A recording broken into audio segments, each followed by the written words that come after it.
Welcome, everyone. Welcome to the Rise in NFL Draft podcast on the CFB Nation channel. Make sure to subscribe to CFB Nation on Apple Podcasts, on Spotify, of course, on the YouTube channel if you're listening there as well. We are, as always, brought to you by IrishBreakdown.com.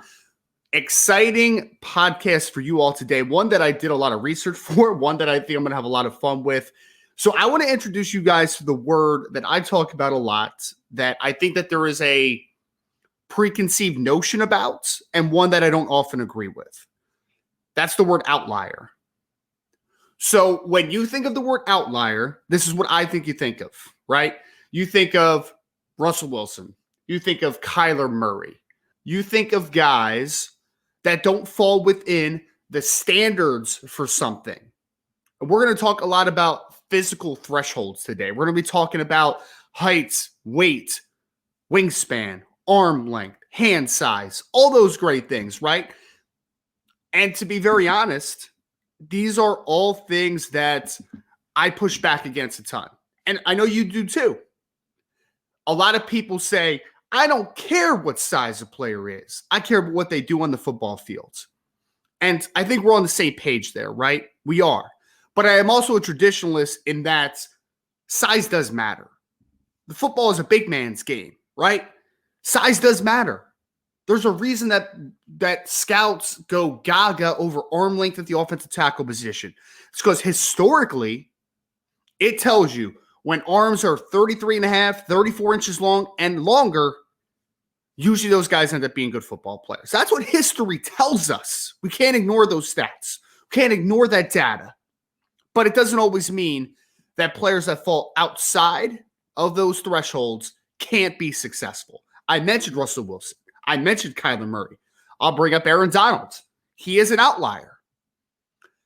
I push back against the term outlier that it always has to be negative, though. I push back tremendously on that. I am an outlier. I was the first Roberts to go and graduate from college. I'm an outlier. Based upon my family history, it tells you that I probably wasn't going to go to college. I probably wasn't going to get a degree. And I sit here with 2 different degrees at this point. I am an outlier, and that should be celebrated. Aaron Donald being as dominant as he is, despite not hitting those thresholds of height, weight, size, should be celebrated. But that being said, we also do need to recognize that sometimes players not hitting those thresholds and being outliers can be a negative thing. It can be. So let's talk about some guys in the 2023 NFL draft that are going to be outliers. And again, doesn't mean they won't be good football players. Does not mean they won't be successful. But what it does mean is that the cards are stacked against them a little bit. They are. We can agree with that, right? The cards are stacked against them, but it does not mean that they can't be successful football players. It just means they're outliers. So I have 5 guys that I looked at in the 2023 NFL draft, and based upon a 1 measurement or 2 in a couple of these kids' cases, are outliers if they are successful. And in order to get some context about how much of an outlier they are, I went to Mock Draftable, which is a great site, by the way. I would go check it out. And I looked up since the year 1999, so since the turn of the century, how many players have come into the NFL at this particular threshold that I'm looking at. And I think that will give us a clearer understanding of, 1, how rare it would be if some of these players are very good. And 2, who are some of the players that have been in that threshold and how successful were they? Because just because these guys are on this list doesn't mean they were successful football players. There's a ton of guys on this list that did not end up making it in the NFL, which makes this fascinating. Makes it fascinating. There are some that you look at and say, oh, see, there's several guys that tell you that can work. But then there's a lot of other guys that tell you you probably can't. So let's work through this list. It's really exciting. There's a few of these players, I'll say out of the 5 guys that we have today, I would bet on at least 3 of them to be positive outliers, to be guys that the size does not matter, that threshold is not as important because they have overcompensating traits. And you're going to hear me talk about overcompensating traits on this show, on future shows in nauseum throughout the history of worlds, I'm going to be talking about overcompensating traits. Because if an offensive tackle has shorter arms, it's not the end of the world if they have really good foot quickness or really good core strength or really good understanding of angles. Those things can be overcompensating traits. So let's start with the spot that everyone always wants to start with. Let's talk quarterback. Let's talk about Bryce Young, who, quarterback out of Alabama, is the assumed favorite to be the first quarterback off the board, whether that is Chicago Bears trade down, maybe an Indianapolis Colts trade up, a Carolina Panthers, whoever. So a team ends up making that trade up. Maybe the Houston Texans get him at number 2 if the Bears stay pat, whatever the situation might be.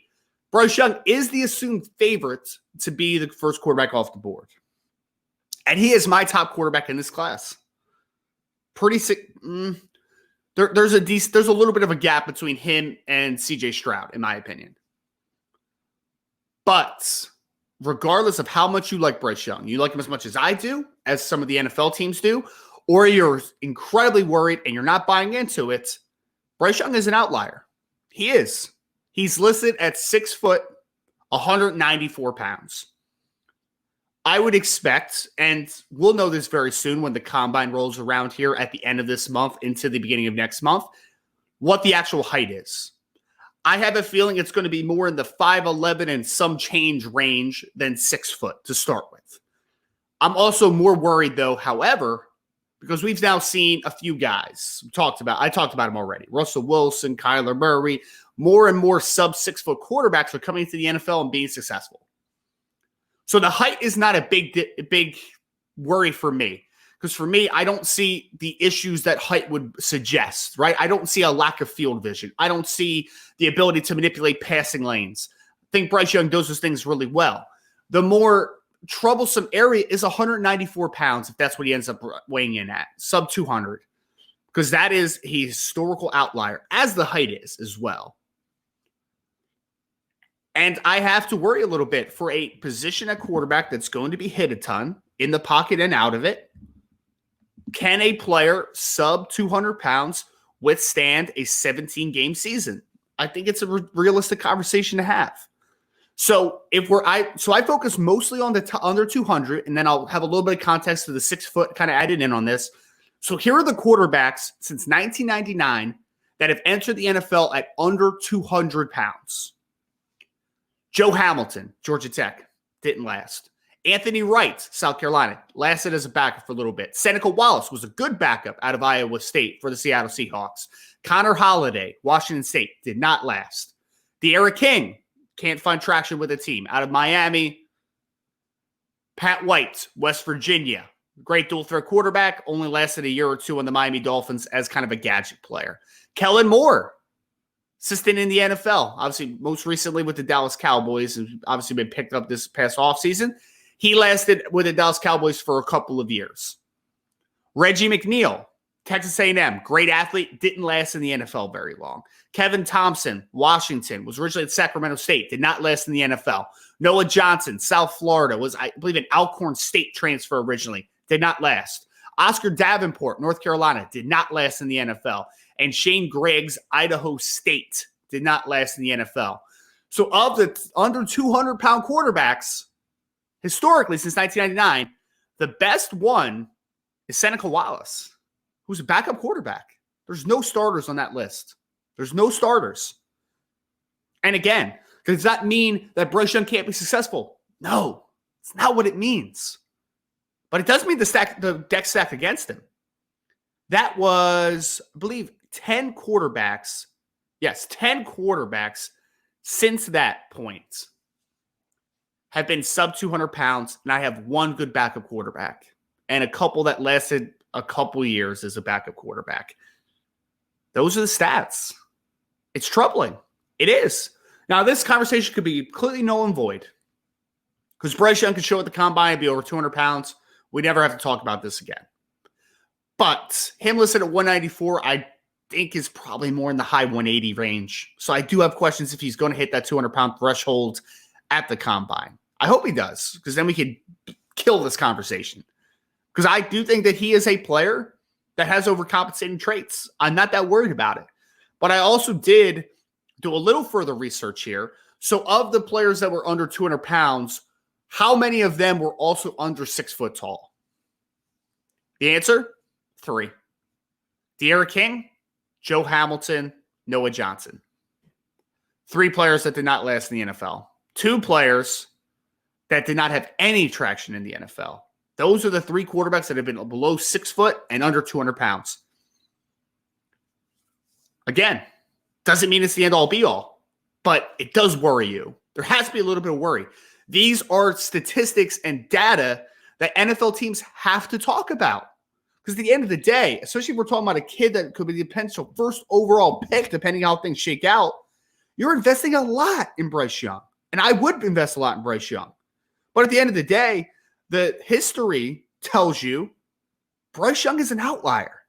Can he last? I believe so. Will he? We'll see. We'll see. But that's Bryce Young. I want to start with that one. Another one, and this is a fun one. This is a really fun one. Deuce Vaughn, running back, Kansas State. If you're a general college football fan, you know that Deuce Vaughn is one of the most exciting football players in college over the last 3 seasons. Just a dynamic runner and receiver out of the backfield for Kansas State over the last couple of years. But he's an outlier. 5'6", 176 pounds listed. So we're talking about a kid who might be 5'6", and is right around 180 pounds, but listed less. So he might come in at 170-something pounds, or he might come in at 180. Regardless, I didn't talk much about the weight threshold for Deuce Vaughn, because the biggest outlier that he's going to have to work against, because he can get up to 185, 190. He has a body type to do it. 5'6", historically, is a very hit or miss threshold for a running back, and more miss than there is hit, obviously. So I even gave him a little bit here because I think we could assume Deuce Vaughn listed at 5'6" on the Kansas State roster is more than likely not going to be 5'7", right? He's going to be 5'6" and some change. He's going to be 5'6", maybe 5'5" and some change. We'll see what he ends up with. But I went back to Mock Draftable, and since 1999, there are 10 running backs that measured in at less than 5'7", so shorter than 5'7". Those running backs are J.J. Taylor out of Arizona, was drafted by the New England Patriots. I think he's stuck a little bit. Deonce Whitaker out of San Jose State. I don't know who Deonce Whitaker is. Going to assume he didn't last.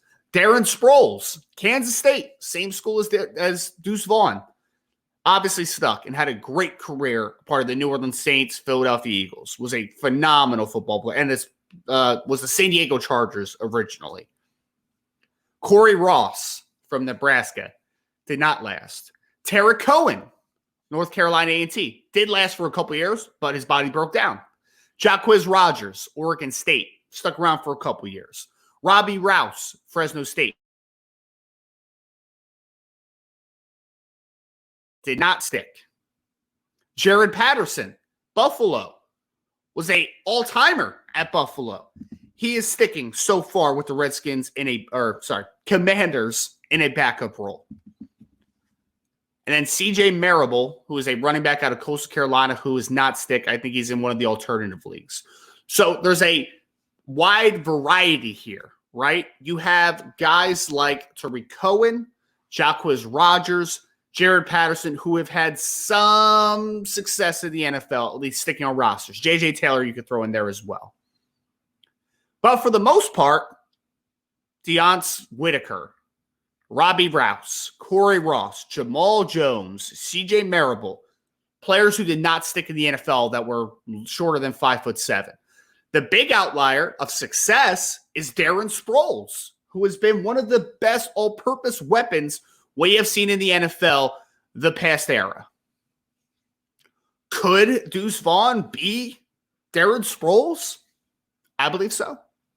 Maybe not quite as good, but I believe he could be in a similar vein because I love Deuce Vaughn. He was just number 4 on my running back rankings. I think that kid is lightning in a bottle and a fantastic football player. But if he is successful, which I do think he will be in the NFL, he will be an outlier. And he might be one of the few outliers that have been successful. There hasn't been a lot of success for running backs lower than 5'7". So again, can he be successful? I believe so. Is the deck stacked against him? Yes. And it's okay to say it is. It's okay because he could be a success story. I wanted to move over to offensive tackle with Peter Skoronski from Northwestern. I know there's a lot of Notre Dame fans that watch this podcast. Peter Skoronski was a player that I know Notre Dame made a late push for, but was not able to get. He ends up at Northwestern. All-American the last 2 years at Northwestern. Really, really good football player. In my estimation, regardless of the positional value of an offensive tackle, offensive guard, center, like all that stuff, he might be the most NFL-ready offensive lineman in the 2023 NFL draft. I think he's that nuanced. He's that consistent. Just a really good football player. There's going to be some talk of whether he's a tackle, whether he's an inside player.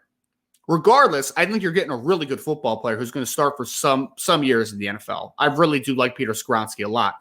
But there is going to be that question. Is he an offensive tackle? Is he an interior player? I don't personally care because I think he's going to be a really good offensive lineman. But for Peter's sake, he's going to want to play offensive tackle because you know why? Offensive tackles make more money. It's a more important position. It is. It's a more important position than an offensive guard. I don't think there's any debate over that. So Skoronski is going to be out to prove this draft season that he can be an offensive tackle at the next level. The issue with that is there are a lot of talks that his arms might be very close to 32 inches.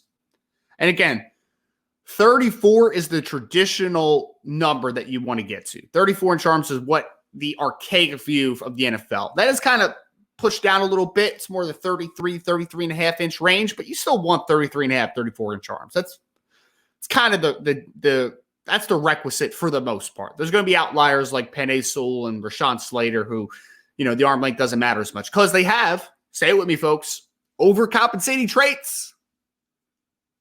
Peter Skoronski, if he does have 32 and a half or shorter arms, the deck will be stacked against him to stake an offensive tackle at the next level. 19 players since 1999 have had 32 and a half or shorter inch arms at offensive tackle entering the NFL. Those players, let's work through these ones quickly.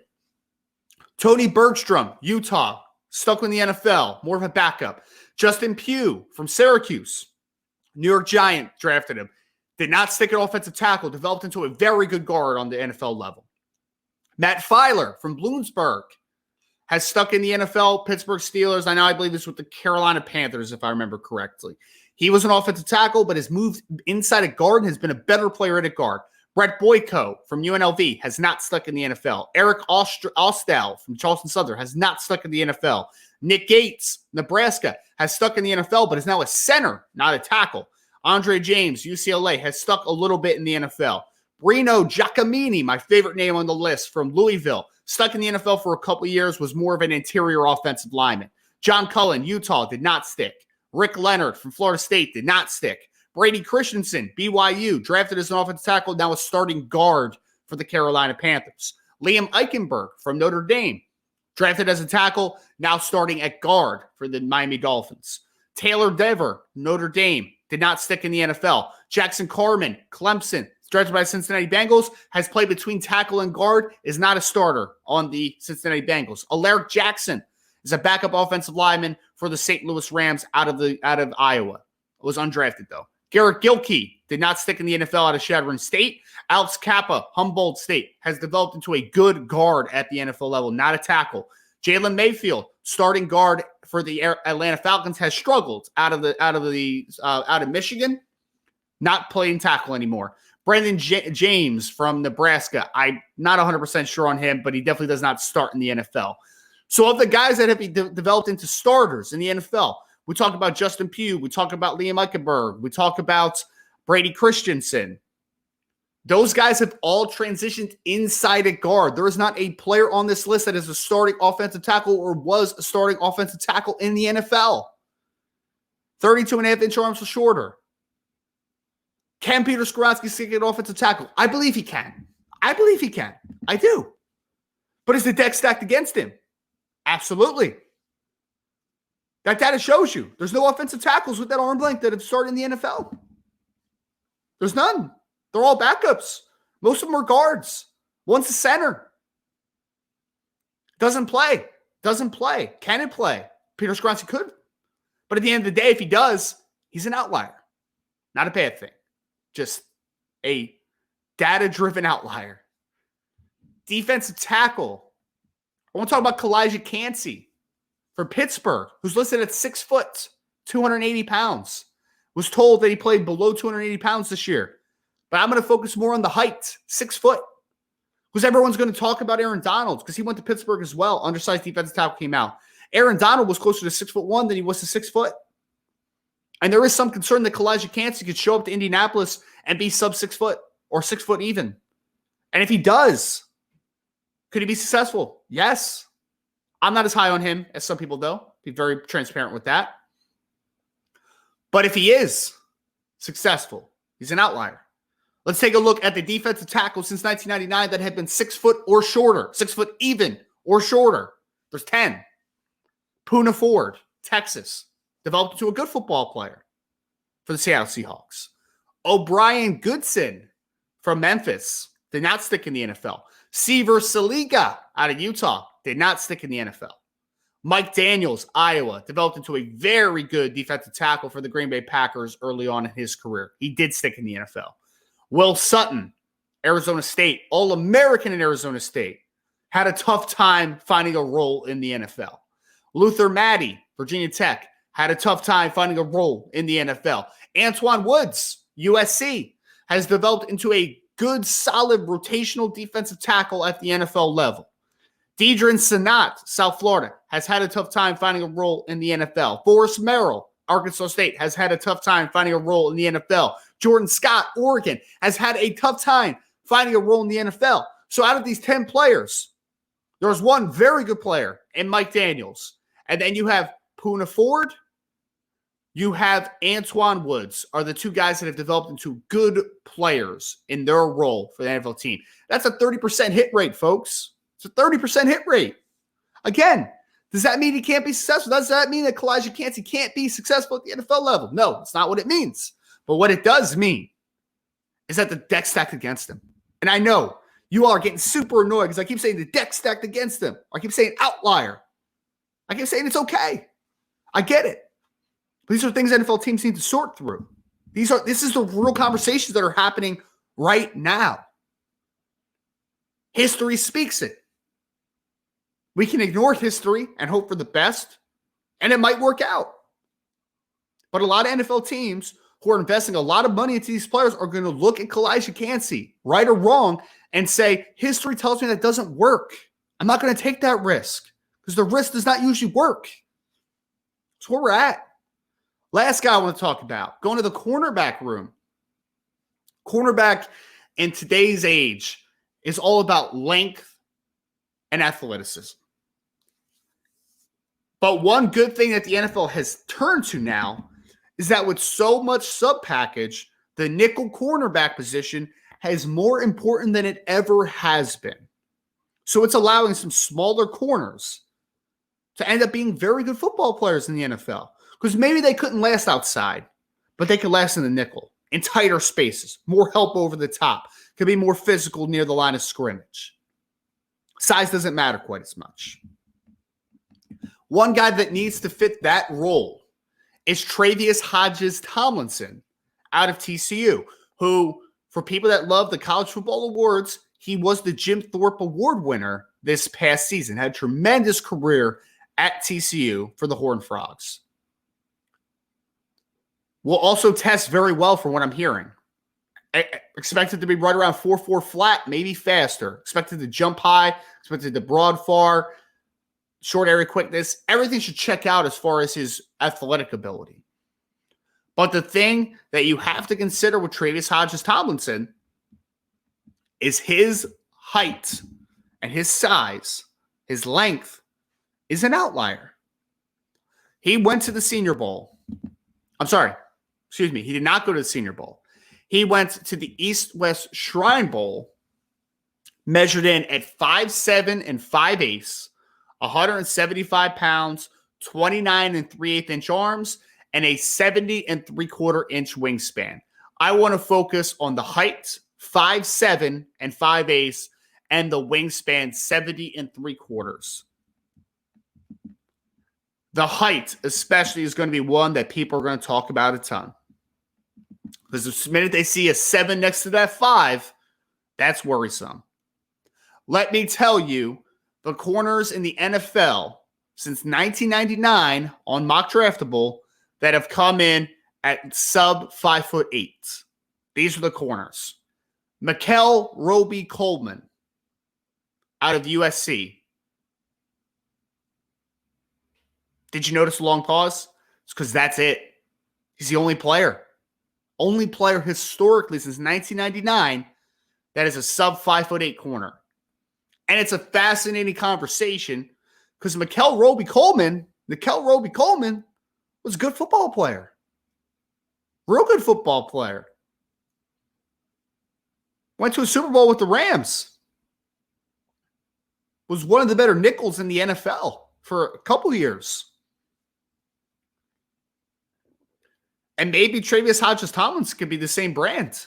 Maybe he can come in and be a starting nickel like a Mikel Roby-Coleman and be a really good football player. It's possible. He's scrappy. He's physical. He's athletic. But the point of the matter is that historically speaking, there has been one football player at this position that has been that size. An NFL team has to look at Tre'Vius Hodges-Tomlinson and say, you are the second of your kind ever.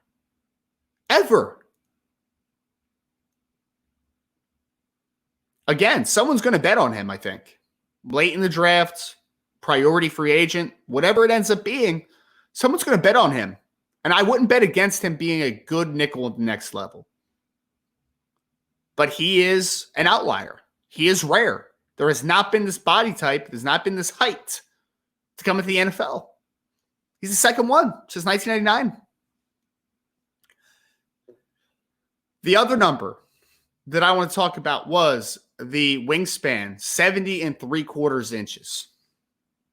There have been 3 corners to come into the NFL that have a sub 71 inch wingspan, so less than 71 inches.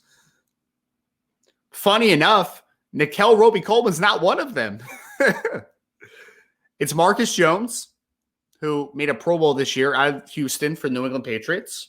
It's Avery Williams out of Boise State that is on the Falcons roster, has kind of been moved between corner and running back, oddly. And Roger McCreary out of Auburn, who's a second-round pick, is now playing in the NFL. I think he got a little bit of duty as a rookie.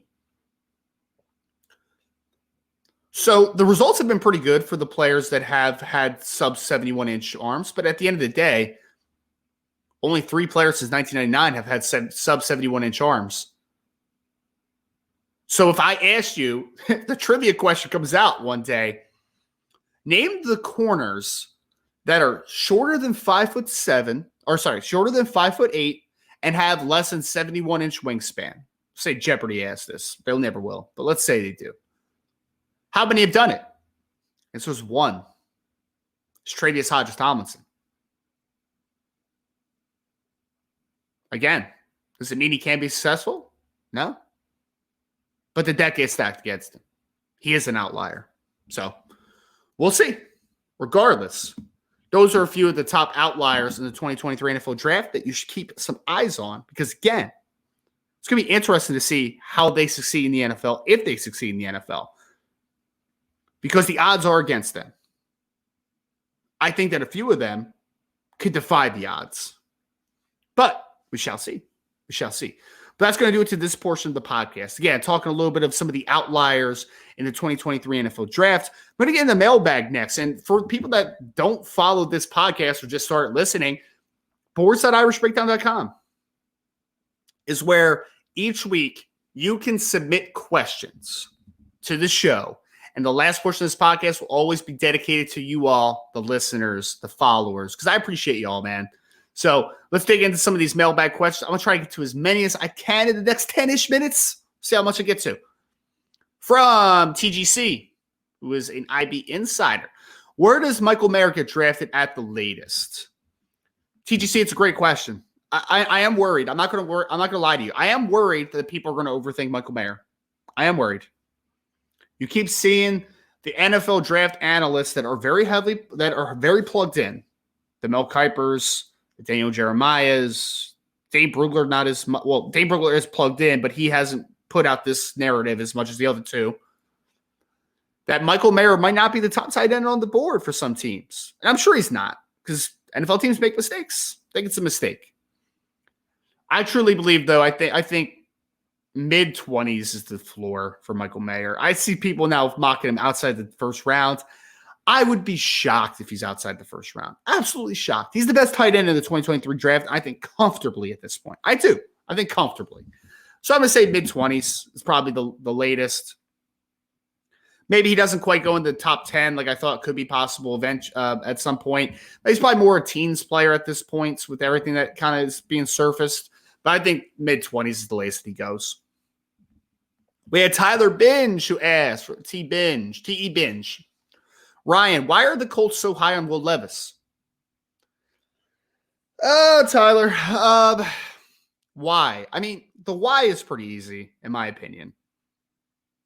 6'3", 230, strong arm, cannon for an arm. Not just a strong arm, really strong arm. Good athlete. Has a really flexible arm as well. Can kind of work from some different arm angles, do all that type of stuff. And honestly, the NFL has proven to make this mistake time and time again, man. Time and time again. I don't think it's a Colts issue. I think there's probably several teams in the NFL that would prefer Will Levis. I think that. I do. I think it's misguided. He would be quarterback 4 for me in this draft. Just where he would be. But I think he has a realistic chance of being the first quarterback off the board. I do. I really do. Because of those tangible things you can touch, right? The arm, the athleticism, the size, all those things teams love. They love it. They make this mistake every single year just about. And for every Josh Allen, there's a Blaine Gabbert. There's a Jake Locker. There's an EJ Manuel. Those guys happen every single year. They happen more than the positive outcomes. But that's why. It's the tangibles. It's not the intangibles. It's the tangibles, the things you can see.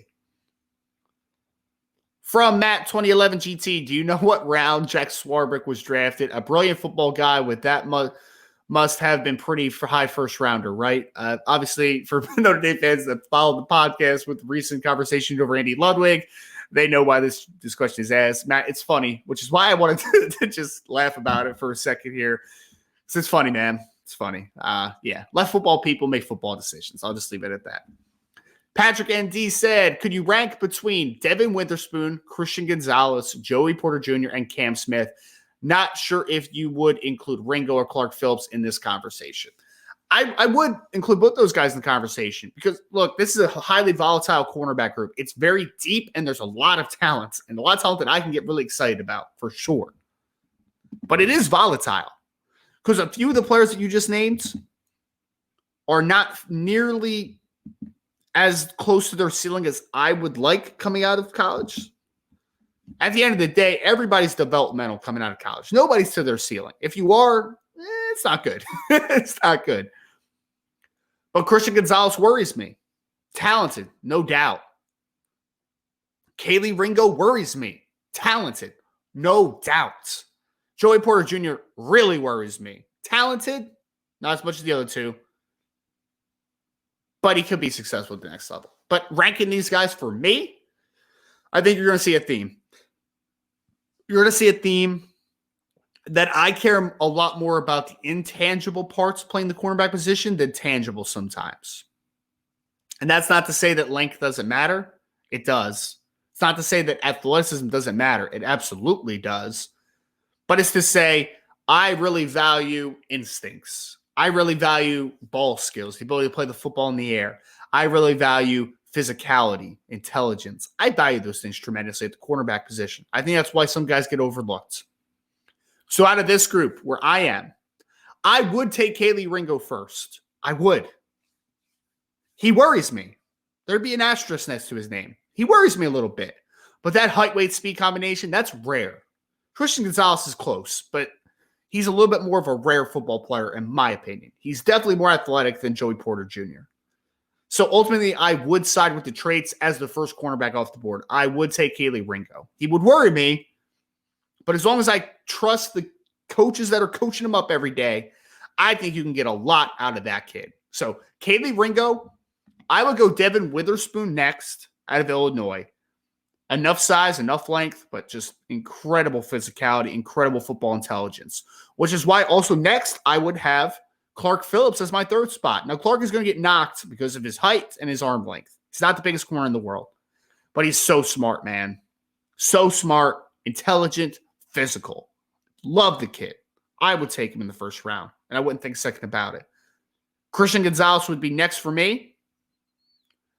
Height, speed, explosiveness, short area quickness, everything's there. I am struggling with him a little bit because of the lack of physicality. I don't see incredible physicality. I see a good tackler, but when I'm saying physicality, I'm talking about as a pass coverage player. There are some things that worry me against him working against tremendous size outside, so I am a little bit tentative on him. Still a high second-round grade for me because the talent is extraordinary. He can be a very good player at the next level. Joey Porter Jr. would be next for me out of this list. Look, man, I can get there with the length. I think he's a good functional athlete. Those things are awesome. He's so grabby. I think he's a pass interference waiting to happen on the next level. I really do. There is a fine line between physicality and over-aggressiveness. I think he might be more on the over-aggressiveness side, which in the NFL is going to cause you to get flagged a ton. And I don't necessarily think that he is a great athlete. I think he's a good athlete. I think he can run pretty well. I don't think he changes direction incredibly well, though. So he worries me. I think he's going to have a lot of issues with penalties on the next level. And then honestly, Cam Smith is last on that list for me. I'm just not in there, man. I just don't see anything special about him. Talks a great game. I don't think he plays overly physical all the time in pass coverage. I don't think he's a great athlete. And he's not as long as a few of those guys on that list. So I think he's a good player. I don't see anything that's substantial to get me super excited about, though. From Matt 2011 GT, does New England bring in another quarterback? Look, I think every year a team should bring in another quarterback. And not a first-round pick. Not even, in a lot of situations, not a day 2 pick. But if I'm a late-round type of flyer type of quarterback, I'm always going to bring somebody in, man. I am. The quarterback position is so important. I'm stocking that thing all the time. New England's a weird position. They have Mac Jones, who's played well as a rookie, was very up and down second year. I mean, they're not going to give up on him, though. I still think he's going to get a chance. And you do have Bailey Zappi, who I think is Bailey Zappi is a really good backup quarterback at the next level. But this is a prove-it year for me for Mac Jones. Can he be the guy? If he can't be, then you got to go back to the well in 2024 NFL draft. I don't think 2023 is the time to do that.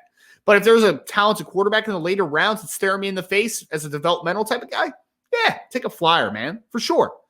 I'm stuck in that position every single year. If you don't hit, you don't hit. But regardless, that position is too important to just ignore. So, yeah, I would take a guy, just not incredibly early this year. We had from Vanilla Chill, there is buzz about Will Levis rising up draft boards. Is that your read as well? And can you explain why? Well, I talked a little bit about the explaining why thing. The size, athleticism, all that good stuff, right? Is he rising up draft boards? I would actually say no, Vanilla Chill, because I think that he was always at the top of draft boards for a lot of guys.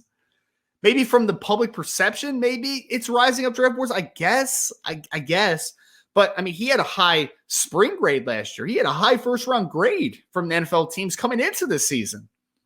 And it's just what stood, I think. I think that there was serious conversation of him being the first quarterback off the board in the preseason by NFL teams. So I don't think he's necessarily risen up boards. I just think it's becoming more public knowledge, if anything. That's what we're looking at right now. And yeah, my read is that it's true. I've heard from too many good people, too many good sources that I trust that it is a reality. So yeah, I buy it. I do buy it. I think it's a little nuts, for lack of a better term, but I do think it is. We had Mike G25. I'll knock this one up real quick because I talked about it a little bit last week. Who would you pick at quarterback for the Colts? I would stick at 4, and I would let CJ Stroud fall to me because I think that's what's going to happen. I think CJ has a chance to fall a little bit in this draft. And when I say fall, I'm not talking out of the first round, back end of the first round, nothing like that. But to 5 to 10, somewhere in that ballpark, he has a chance to fall there. So if I was the Colts and I was making decisions, I would sit there and just take CJ. I think that would be a great decision. From Vanilla Chill, where do you think Jackson Smith and Jigba goes in the draft? I'm asking because I'm a Bears fan, and Field said he hopes that the Bears can get him. LOL. Do you think it's possible he falls to the second round? Yeah, it's possible. It's possible. It really matters on his testing and the rest of the draft process because you just don't have much film to go on, obviously, in 2022. I still think he's a good football player, but I think that he's a slam dunk top 40-ish pick. But for a kid that was once maybe thought of to be maybe a 15 to 30 pick, somewhere in that ballpark, I think he's more probably in the 20 to 40 bucket as of right now. So is it possible? Yeah, 100% is. I like Jackson Smith and Jigba. I think the preseason was just a little bit much with the evaluation. Like, he's a good, very good secondary option at the next level, in my opinion. I don't think he's a true number one receiver. I don't.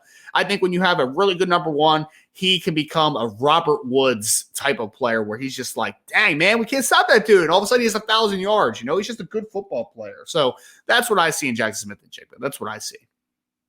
From Ramble On, I said, what player or players have you been most impressed by after studying their film? I mean, there's a lot, man.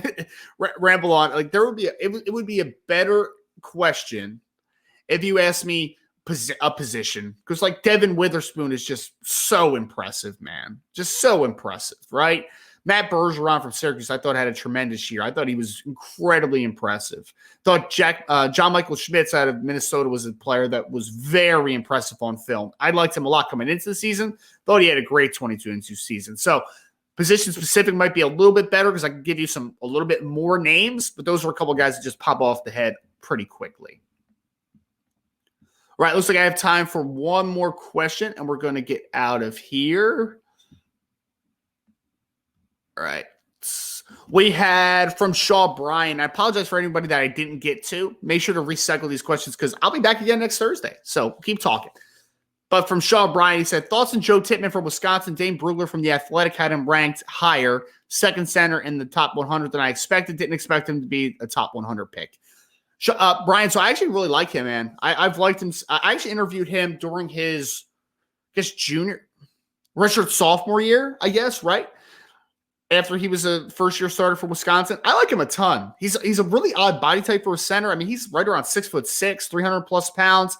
He looks more like a tackle body type, but he's just one of those dudes that is incredibly smooth, smart, takes good angles, good length for the position.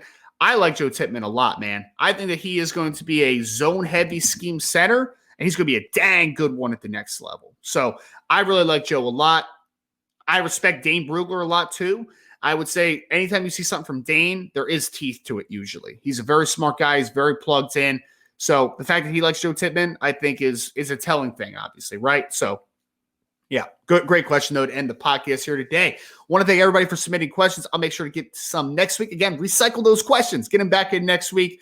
Maybe I'll try to carve out a little bit more time for the mailbag. But want to thank everybody, obviously, for tuning in with me today. I'll be back again Thursday next week for the Rise in NFL Draft podcast. Make sure if you go on Apple Podcasts, Spotify, anywhere else you're freaking a podcast, so you can leave a 5-star review. I would greatly appreciate it. Make sure to hit that like button. Subscribe to the podcast. Hit that notification bell for every podcast that we come out on CFB Nation. We have a lot of great content, especially during draft season and the college football offseason, obviously now fully ahead of us. A lot of great news that's coming up, folks. So I want to thank you all again for joining the Rise in NFL Draft show. Talk to you all again next week.